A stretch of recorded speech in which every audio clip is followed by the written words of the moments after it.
Episode 2, Pertengkaran Heru dan Fitri. Malam ini, untuk kesekian kalinya, Heru pulang terlambat.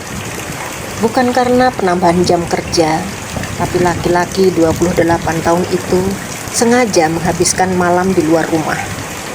Menjelang tengah malam, ia baru pulang sekedar beristirahat sejenak sebelum kembali berangkat ke kantor keesokan harinya. Tak peduli pada Fitri yang menunggunya dengan perasaan cemas atau bahkan rela menahan kantuk demi menanti kepulangan sang suami. Tidak hanya sampai di sana, Fitri juga kerap terpancing amarah dan menimbulkan pertikaian di antara mereka. "Pulang terlambat lagi, Mas?" Suara Fitri mengejutkan Heru yang baru saja membuka pintu. Laki-laki berhidung mancung dan berkulit putih itu tersentak kaget. Ia tak menyangka Fitri masih terjaga. Sudah hampir pukul 10 malam.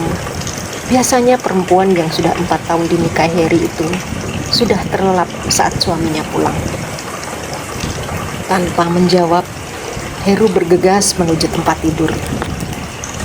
"Mas, kamu denger nggak sih? Aku lagi ngomong sama kamu," cecar Fitri tak kenal lelah. Diikutinya setiap langkah Heru. Dadanya benar-benar terasa panas. Berbagai perasaan berkecamuk di dalam dada. Kesal, marah, dan benci berkumpul jadi satu. Sebelumnya, Fitri selalu mencoba bersabar dan berusaha menerima sikap Heru. Namun kali ini, ia sudah tidak tahan. Emosinya meluap dan bertumbuh di atas kepala. "Mas, apalagi? Kamu bisa diam gak sih? Aku tuh capek. Aku mau tidur." Heru menepis tangan istrinya. "Jawab dulu pertanyaanku, Mas. Kamu habis dari mana? Kenapa baru pulang?" cecar Fitri tak mau kalah. Heru menghentikan langkahnya yang hendak menaiki kasur. Kemudian menghadap Fitri. Napasnya saling menderu dan matanya menyala. "Harus berapa kali aku bilang kalau aku ini capek? Hah? Tolong berhenti menggangguku." "Apa? Mengganggu? Mas bilang aku mengganggu? Aku ini istri kamu, Mas." Hati Fitri diliputi perasaan amarah dan sedih sekaligus. Betapa kecewanya ia mendengar sang suami menyebutkan sebagai pengganggu. Tangannya menggenggam pergelangan Heru dengan gemetar. "Iya, tapi tidak mulai sekarang." Dengan kasar Heru melepaskan genggaman Fitri. "Maksud Mas Heru?" "Mulai sekarang kita bercerai." Heru meraih kunci mobil dan ponsel yang sempat ia letakkan di nakas, lalu keluar kamar. Fitri kembali mengekor di belakang Heru. Gadis hitam manis itu berusaha menghalangi langkah suaminya yang hendak pergi. "Mas, kamu bercanda kan? Kamu tidak serius mau menceraikan aku kan, Mas?" cecar Fitri sambil berdiri di hadapan Heru. "Maaf Fitri, aku serius. Aku sudah lelah dengan semuanya. Aku capek." Heru menyingkirkan tubuh perempuan 27 tahun itu. Fitri terjerembab ke lantai. Akan tetapi, ia kembali berdiri dan berusaha mengejar Heru yang sudah sampai di teras. Diabaikannya rasa sakit pada kaki dan tangannya akibat terjatuh.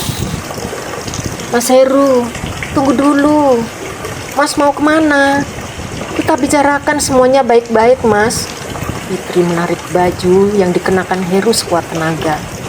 Tidak terhitung berapa banyak air matanya terjatuh. Fitri benar-benar merasa kacau akan semuanya. "Apalagi yang perlu kita bicarakan, nah?" Heru mencekram kuat wajah Fitri. "Memangnya kamu bisa memberikanku keturunan kalau kita bicara?"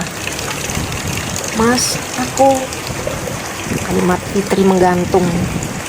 Lehernya tercekat dan tidak bisa berkata-kata lagi. Ia kehilangan kemampuan memilih kata-kata yang tepat untuk diucapkan pada laki-laki di hadapannya.